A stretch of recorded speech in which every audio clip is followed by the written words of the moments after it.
Assalamualaikum warahmatullahi wabarakatuh. Alhamdulillah, segala puji bagi Allah. Kita kembali dipertemukan dalam perjalanan ilmu, mengenal lebih dalam tanah suci ketiga umat Islam, Palestina. Melalui kitab Arba'in Maqdisiyah, kita akan membeda satu demi satu hadis pilihan tentang kemuliaan Baitul Maqdis. Persiapkan hati dan iman kita, karena ini bukan sekadar sejarah, tapi tentang nasib umat di akhir zaman. Mari kita mulai pertemuan perdana ini. Selamat menyimak. Bismillahirrahmanirrahim. Assalamualaikum warahmatullahi wabarakatuh.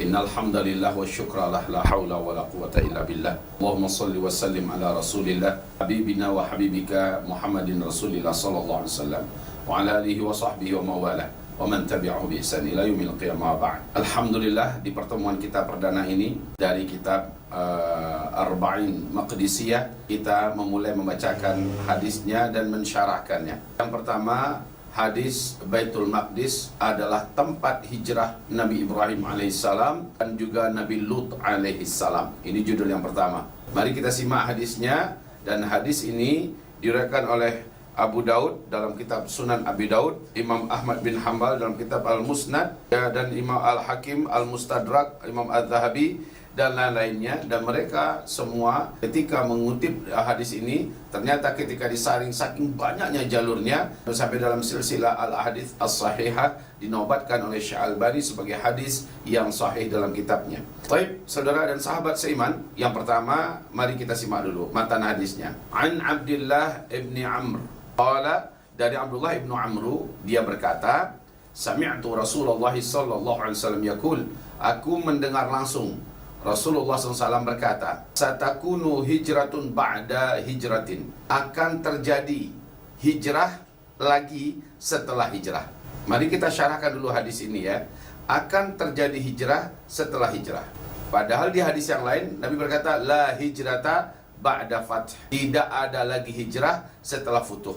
Nah, mari kita pertemukan dua kelompok riwayat hadis ini. Yang pertama, Nabi mengatakan satakunu hijrah ba'da hijrah, akan terjadi hijrah setelah hijrah. Setelah hijrah dari Mekah ke Madinah, ya, kemudian terjadi futuh. Maka setelah futuh itu nggak ada lagi kisah hijrah. Jadi kisah hijrah hanya berlaku sebelum futuh Makkah, di zaman Nabi Muhammad sallallahu alaihi wasallam. Kisah Muhajirin wan Ansar itu diabadikan untuk orang-orang yang melaksanakan hijrah sebelum futuh Makkah. Makanya Nabi berkata, la hijrata ba'da fath, tidak ada hijrah setelah futuh Makkah, setelah penaklukan Makkah. Adapun di hadis ini, satakunu hijratun ba'da hijrah, maksudnya adalah seperti yang diuraikan oleh para alim ulama kita, disyarahkan oleh para ahli-ahli hadis kita, yaitu hijrah kedua, yaitu hijrah nanti di akhir zaman. Ini dipertegas oleh Nabi Muhammad sallallahu alaihi wasallam bahwa hijrah kedua yang sangat digalakkan oleh Rasulullah sallallahu alaihi wasallam, bahkan termasuk di antara solusi terkuat, solusi terbaik bagi umat ini untuk yang ingin selamat agamanya, untuk yang ingin selamat nyawanya, ingin selamat hartanya, ingin selamat keluarganya, ya, keturunannya, maka lakukanlah hijrah. Kemana hijrahnya? Mari dengarkan berikutnya. Fa khiyaru ahlil ardi alzamuhum muhajar Ibrahim. Fa khiyaru, maka sebaik-baik ahlul ardi, penduduk yang ada di muka bumi ini adalah alzamuhum, orang yang paling kuat, orang yang paling konsisten komitmen, orang yang paling kokoh, muhajara Ibrahim, bertempat tinggal di tempat hijrahnya Nabi Ibrahim. Allahu Akbar. Di mana ini yang dimaksud? Dijelaskan oleh para ulama kita. Dimaksud di sini adalah tempat hijrahnya Nabi Ibrahim adalah Palestina, Baitul Maqdis. Masya Allah. Maka pada hari ini, ketika ada hadis seperti ini, dan Rasulullah berkata, manusia terbaik di muka bumi adalah manusia-manusia yang tetap bagaimanapun pahitnya tinggal di sana, walaupun beratnya tinggal di sana seperti yang dialami oleh saudara kita di Palestina hari ini, tapi ternyata mereka tetap tegar di sana. Mereka bertekad tidak akan pernah keluar. Mereka berjanji akan terus berusaha berjihad dengan cara untuk tidak mengalah, untuk tidak pernah mau meninggalkan tanah airnya. Itu Palestina, Baitul Maqdis ini. Seperti yang diteriakkan oleh rakyat dan bangsa Palestina sendiri, kami akan ikut, ya, membersamai perjuangan kalian wahai para mujahidin, wahai Hamas, ya, yaitu dengan cara kami tidak akan pernah mengindahkan apa yang diinginkan oleh penjahat Israel, untuk meninggalkan tanah air ini. Bagi kami, teguhan ketegaran kami mudah-mudahan menguatkan kalian. Kami juga siap untuk menerima kesyahidan walaupun dengan cara kami mati dibunuh atau kami mati kelaparan. Kami tetap akan di tanah air ini, insyaallah ya. Jadi ketika Rasulullah mengatakan fa khiyaru ahlil ardi alzamuhum muhajara Ibrahim, orang yang terbaik, penduduk yang terbaik di muka bumi ini adalah orang-orang yang tetap berpegang erat untuk tetap tinggal di negeri di mana Nabi Ibrahim hijrah ke sana, yaitu Palestina. Wabil khusus lagi adalah Baitul Maqdis.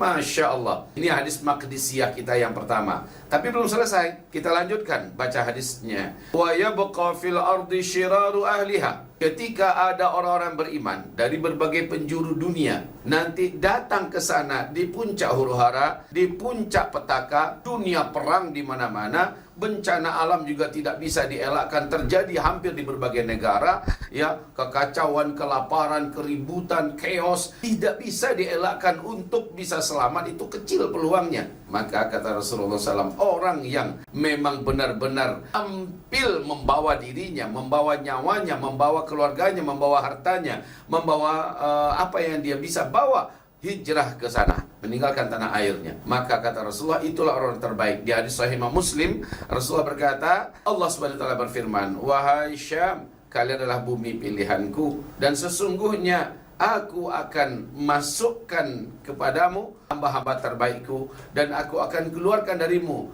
makhluk-makhluk terburuk dari makhlukku. Siapa yang makhluk terburuk? Israel terlaknat. Orang-orang munafik, bukan tidak ada orang-orang munafik, ada, akan tetapi mereka pasti akan keluar. Ya, mereka cari selamat. Tetapi hamba-hamba terbaik malah mereka berada di sana. Dan Allah berfirman, aku akan masukkan ke dalammu, wahai Syam, hamba-hamba terbaikku. Maka sesuailah dengan hadis ini, wa yabqa fil ardi syiraru ahliha talfidhuhum arduhum, maka akan keluarlah, akan tinggallah di muka bumi seburuk-buruk penduduknya, talfidhuhum arduhum, dan seburuk-buruk penduduk bumi adalah bumi yang bumi pun mencaci mereka, ya. Dunia mencaci mereka, mencela mereka. Kemudian Rasulullah SAW bersabda, "Taqdharuhum nafsullah." Dan Allah membenci mereka hingga Allah membawa mereka ke neraka bersama monyet-monyet dan babi-babi. Ya? Wa tahsyuruhumun nar ma'a al-qiradah wal khanazir. Allah akan iring mereka, Allah akan paksa mereka menuju ke dalam api neraka bersama dengan monyet-monyet dan babi-babi. Monyet-monyet dan babi-babi orang-orang Yahudi, orang-orang Israel, ini bangsa monyet, ini bangsa babi bertubuh manusia. Nenek moyang mereka sudah dikutuk juga oleh Allah. Kunu qiradatan khasiin, jadilah kamu monyet-monyet yang sangat hina. Jadilah kamu qiradatan wa khanazir, babi-babi yang sangat hina. Saudara dan sahabat, jadi orang-orang munafik, orang-orang yang di dalam hati mereka ada penyakit, orang-orang yang memang lebih mencintai dunia dengan menginjak-injak agama, maka orang-orang ini pasti Allah akan lemparkan mereka. Tidak peduli mereka dengan Palestina, bahkan mereka berada di pihak musuh rakyat dan penduduk Palestina. Jelas ini orang-orangnya adalah yang dimaksud dengan syiraru ahliha talfidhuhum arduhum taqdharuhum nafsullah, ya. Allah SWT menganggap mereka makhluk kotor yang menjijikkan. Hadis yang pertama ini, ingat nanti sebentar lagi, ya, setelah ini kami akan memberi sedikit komentar tentang perjalanan 5 orang tokoh cendekiawan muslim muda dari Indonesia yang berangkat ke sana, ya, melakukan apapun namanya dengan Israel laknatullah, dan mereka punya yayasan. Nanti kita sebutkan insya Allah, dan jangan sampai lewatkan apa yang kami sampaikan. Hubungan mereka dengan hadis ini erat sekali, ketat sekali. Dan kita hanya bersyukur kepada Allah ketika hadis ini kita bacakan, kita temukan beritanya 1 minggu yang lalu kelompok ini telah melakukan perjalanan ke sana.